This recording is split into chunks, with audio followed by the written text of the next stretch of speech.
Hello and welcome. My name is Natty Cash, and we are back again to do Premier League predictions. This is match week 2, and so if you tune into the last one, you'll see I've kind of summarized how I did up above. I went 4 for 10. I did get a couple correct exact scores, so we'll see if I can improve on that into this next week. And so let's take a look at the matchups here. We have Brighton Hove up against Man United. Brighton did well, 3-0 win against Everton. Everton did go down to 10 men eventually in that game as well. And Man United also got a win against Fulham on the Friday night. So both teams coming in for a win. See if they can make it 2 wins. I really did like Brighton's effort. I know it's against Everton, so I'm going to be a little bit cautious when they're playing Manchester United.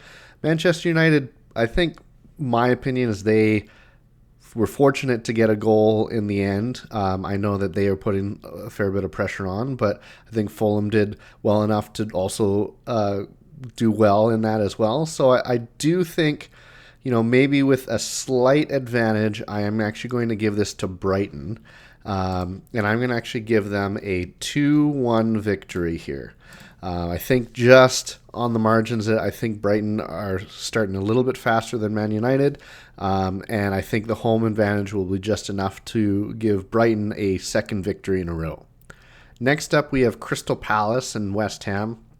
Crystal Palace lost to Brentford 2-1 in Brentford, and West Ham, they also lost 2-1. So 2 teams looking for their first win. Crystal Palace, I think, might take a little bit of time to get to get the team together, but West Ham also is the same. And so this is really tough to kind of go back and forth here. I am going to give the slight edge to West Ham, and I think this one's also going to be a 2-1 win here. I just think the quality of players that West Ham has is just a little bit better than what Crystal Palace has. I think both teams are going to be fine by the end of the year, but I'm going to give this one to West Ham, a 2-1 victory away to Crystal Palace. Next, we've got Fulham and Leicester. So Fulham and Leicester. Fulham, again, lost to Man United in their first matchup. Leicester did very well at home to get a draw from Tottenham. Now, my theory is that Leicester is going to do decent, but I think most of those times is going to be decent at home. And I think Fulham played fairly well in their matchup against Man United. And I think it's just going to flip in their favor, and we're going to end up having a 1-0 victory for Fulham at Craven Cottage. I think Fulham's got enough in them that they will do that. I'm liking what I see from Steve Cooper. I think just they're going to get most of their points from home, and I think this is going to be their first defeat of the season. Next, we have Man City and Ipswich. Ipswich Town looked decent against Liverpool, although losing 2-0. And Manchester City did well against Chelsea in their opening matchup with a 2-0 victory.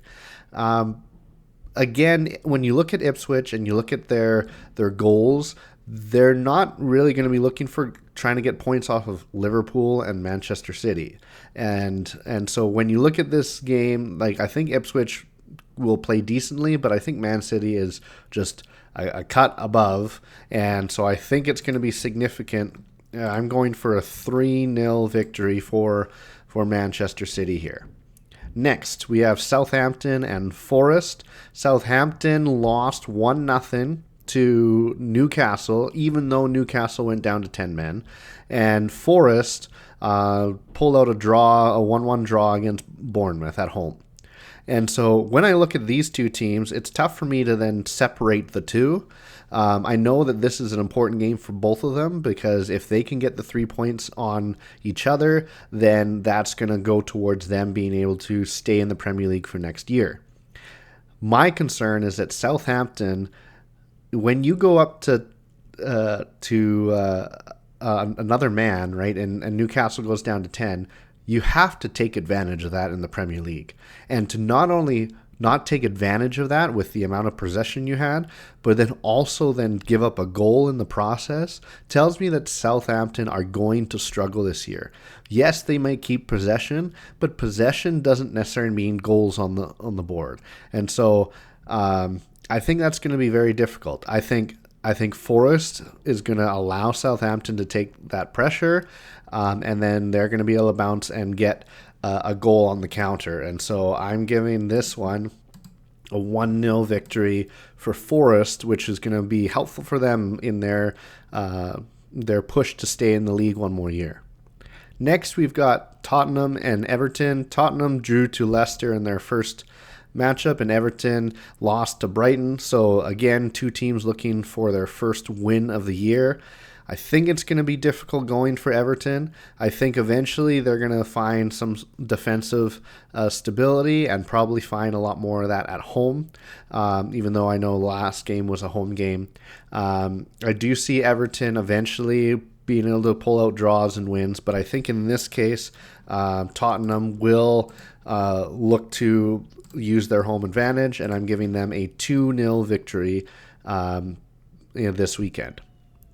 Now, the next matchup, Aston Villa and Arsenal, probably the game of the week.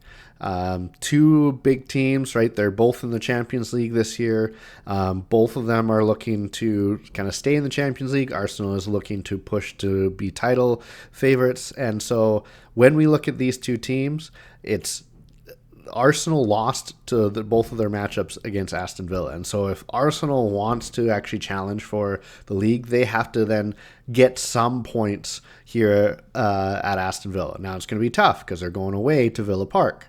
So it's tough, back and forth of who's going to win here. Is it Unai Emery, Mikel Arteta?